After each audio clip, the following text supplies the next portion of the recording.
Selamat pagi pemirsa. Maraknya keterlibatan hampir 200.000 anak dalam judi online, judol, termasuk puluhan ribu anak di bawah usia 10 tahun menjadi ancaman serius bagi masa depan generasi Indonesia. Judi online tidak lagi bisa dipandang sebagai masalah perilaku individu, melainkan bentuk eksploitasi digital yang sengaja menyasar anak-anak lewat berbagai platform dan kemudahan akses. Pemirsa, inilah editorial Media Indonesia di hari ini Kamis 11 Juni 2026 dengan tema Lindungi Generasi dari Jeratan Judol bersama saya Leonard Samosir, dan Anda semua para pemirsa juga bisa ikut menyatakan pendapat Anda nanti dengan menelepon nomor 021-583-9900. Dan pemirsa, pagi ini telah hadir bersama saya anggota Dewan Redaksi Media Group Jaka Budi Santosa. Mas Jaka, selamat pagi. Selamat pagi, Leo. Sehat ya Mas? Sehat. Sehat, tapi generasi muda kita terancam sangat tidak sehat atau bahkan sakit. Tapi pertanyaannya begini Mas Jaka, kalau ini kan kali kesekian ya kita membahas soal judol dan spesifiknya kepada anak-anak. Apa yang bisa kita pegang sebagai jaminan bahwa segenap stakeholders, terutama pemerintah, bisa memberantas judol, apalagi untuk anak-anak?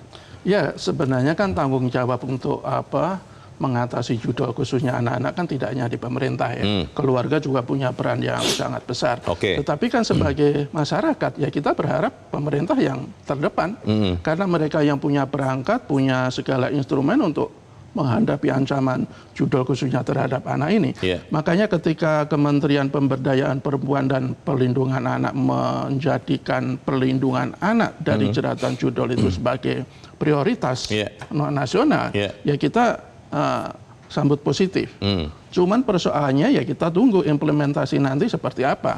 Karena kalau kita lihat selama ini kan ya tidak jarang kementerian-kementerian programnya bagus tetapi implementasinya kurang bagus. Jadi mudah-mudahan ini adalah langkah yang betul-betul dijalankan nanti secara konkret sehingga hasilnya betul-betul bisa terlihat bahwa pemerintah itu punya aksi yang nyata untuk mengatasi judol khususnya terhadap anak.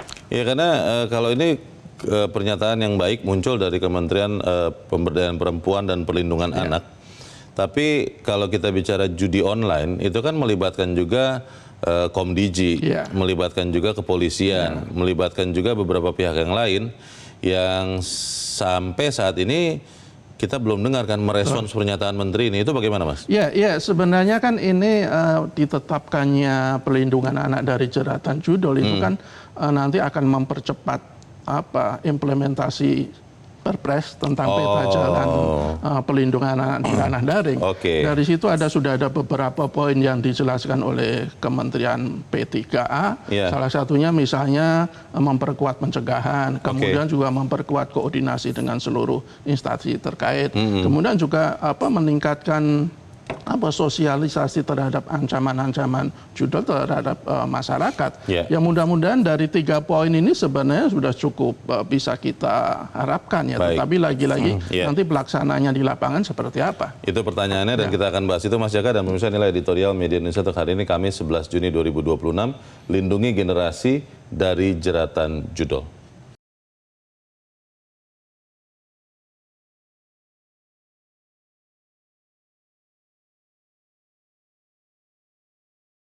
Lindungi generasi dari jeratan judol.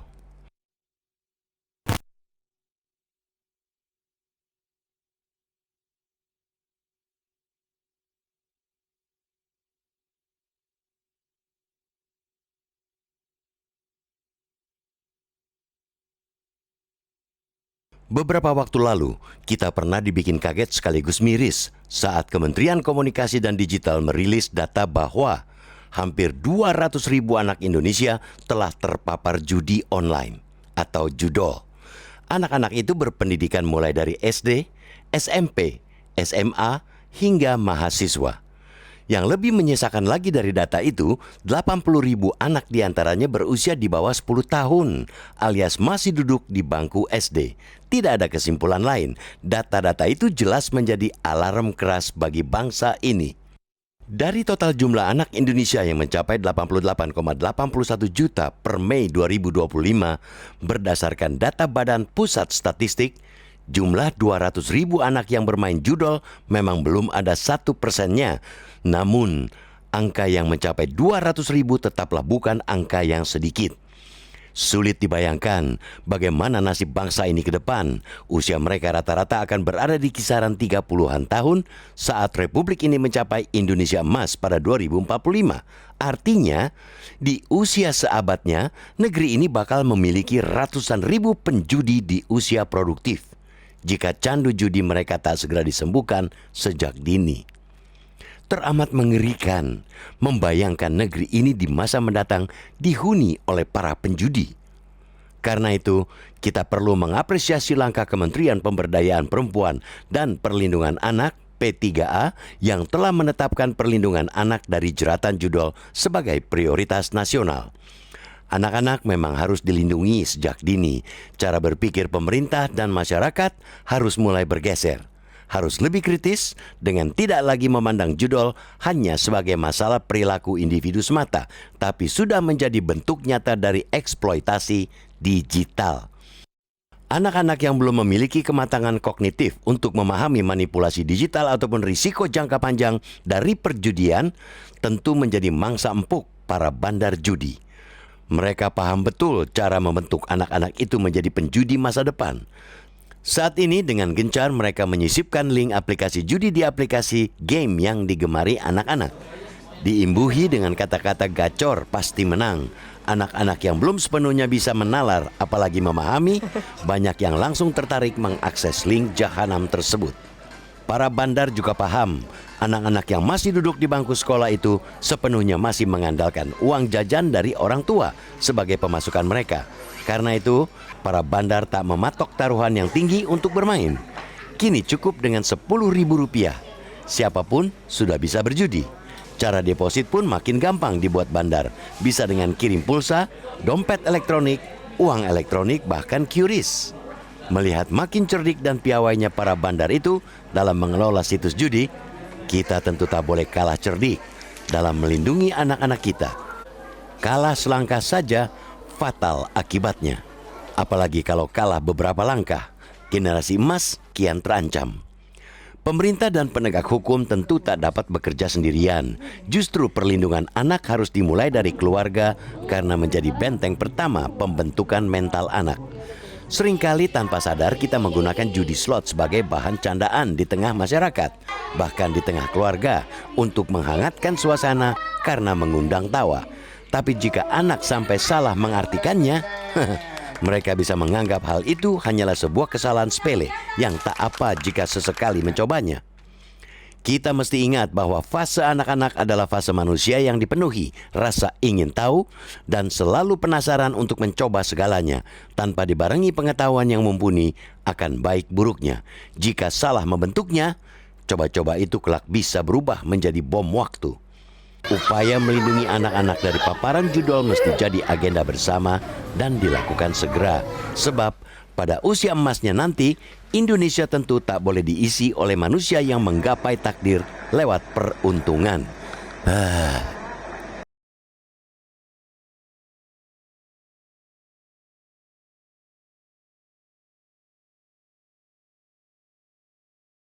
Anda bisa ikut menyatakan pendapat Anda di bagian berikut selepas jeda. Pemirsa, untuk saat ini tetaplah bersama kami.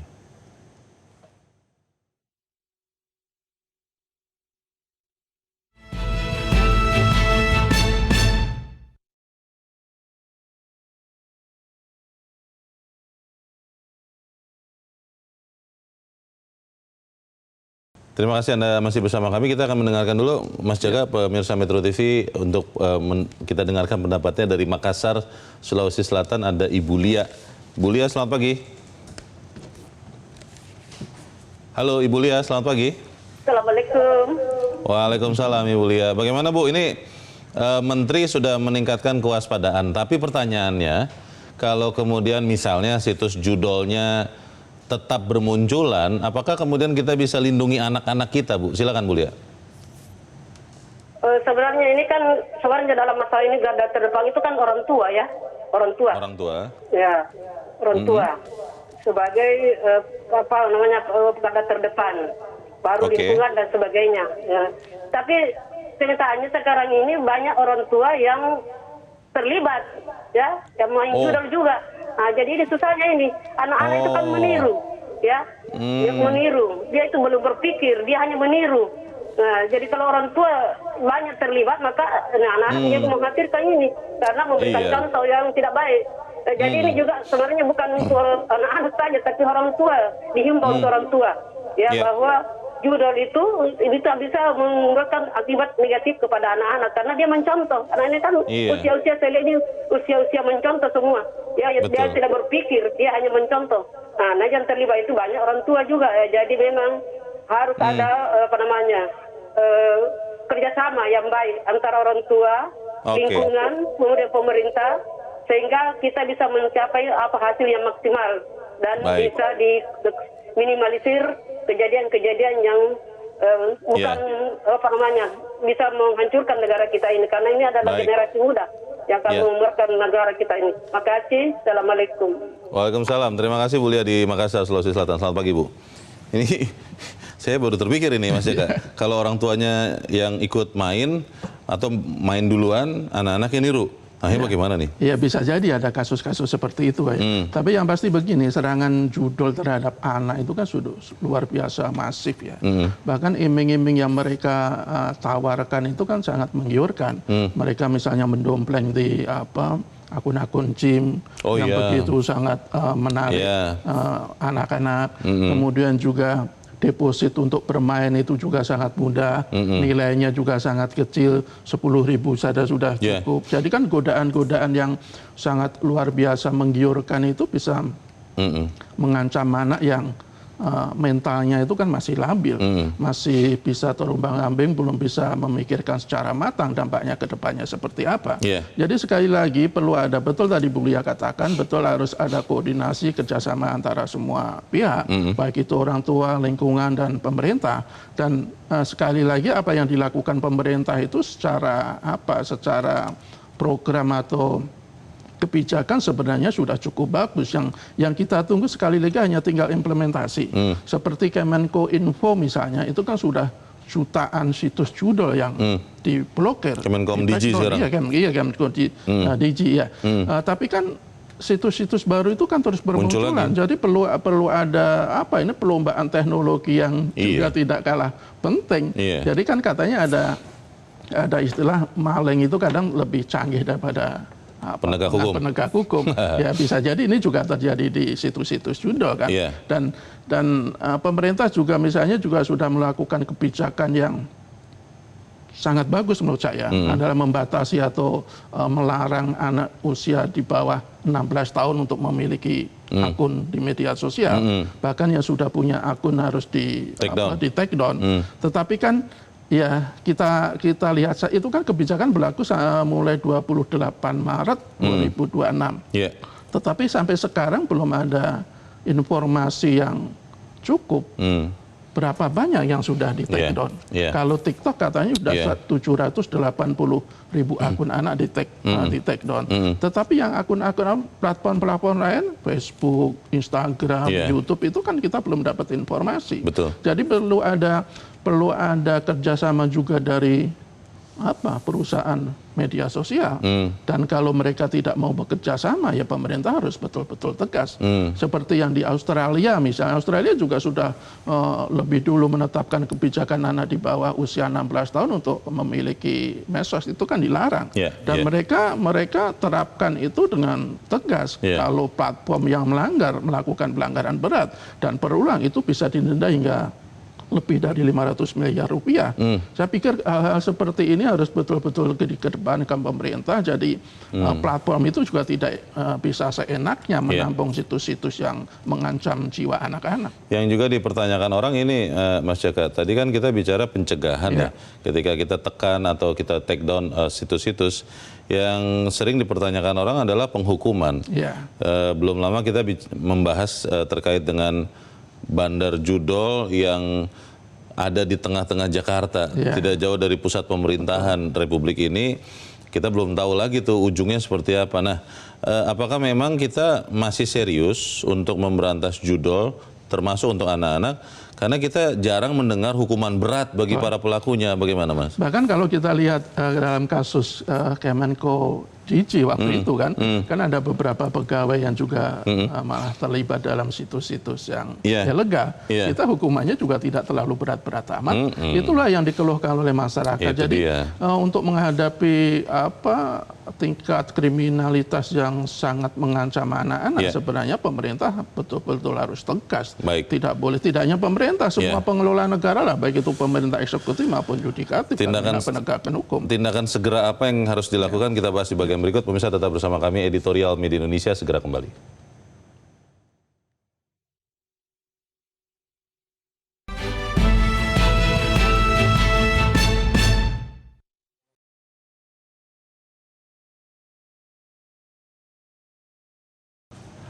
Terima kasih Anda masih bersama kami. Kita di bagian akhir diskusi kita pagi ini. Mas Jaka, yang kita bisa lakukan ya sambil menunggu tentunya pemerintah bertindak lebih tegas, apa yang kita bisa lakukan di keluarga kita masing-masing nih, Mas? Iya, ini tanggung jawab keluarga yang menurut saya sangat tidak ringan ya. Karena ancaman dunia digital itu kan sungguh mengkhawatirkan.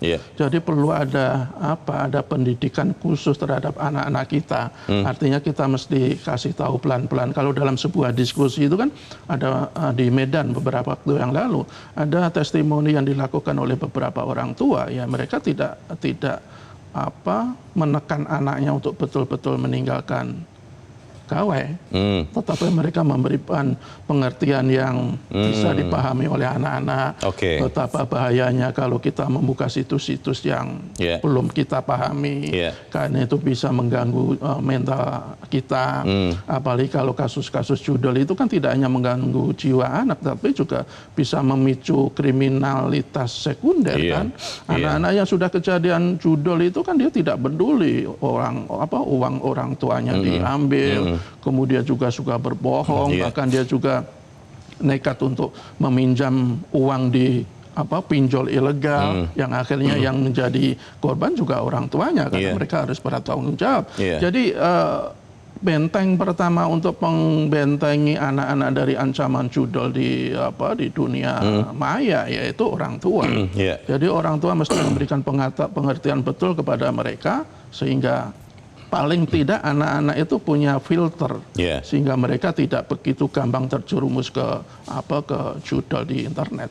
Jadi memang kita nggak bisa ya sebagai orang tua, anak kan sudah sekolah, itu tugas guru saja gitu, tidak bisa begitu ya? Iya, kalau di beberapa negara di luar negeri itu justru di sekolah itu juga mulai dibatasi kan. Bahkan di Finlandia itu model pembelajarannya mulai mengesampingkan internet gawe, tapi udah mulai kembali ke buku, ke pensil, ke gambar dan segala macam. Ya mereka betul-betul menyadari bahwa internet itu di satu sisi bagus, tetapi di satu sisi juga menjadi ancaman yang sangat serius. Kita harap apa yang kita bicarakan ini menyumbangkan pemikiran bagi memberantas judul untuk anak-anak. Mas Jaka, terima kasih. Sama-sama. Selamat pagi. Pemirsa, kita sebagai orang dewasa harus sadar fase anak-anak adalah fase manusia yang dipenuhi rasa ingin tahu. Anak-anak sekarang bilang kepo, tanpa dibarengi pengetahuan akan baik buruknya. Kalau mereka salah langkah, aksi itu kelak bisa menjadi bom waktu. Saya, Lino Samusi, terima kasih. Anda sudah menyimak Editorial Media Indonesia untuk pagi ini. Terus jaga kesehatan Anda, terus jaga nurani Anda. Selamat pagi, sampai jumpa.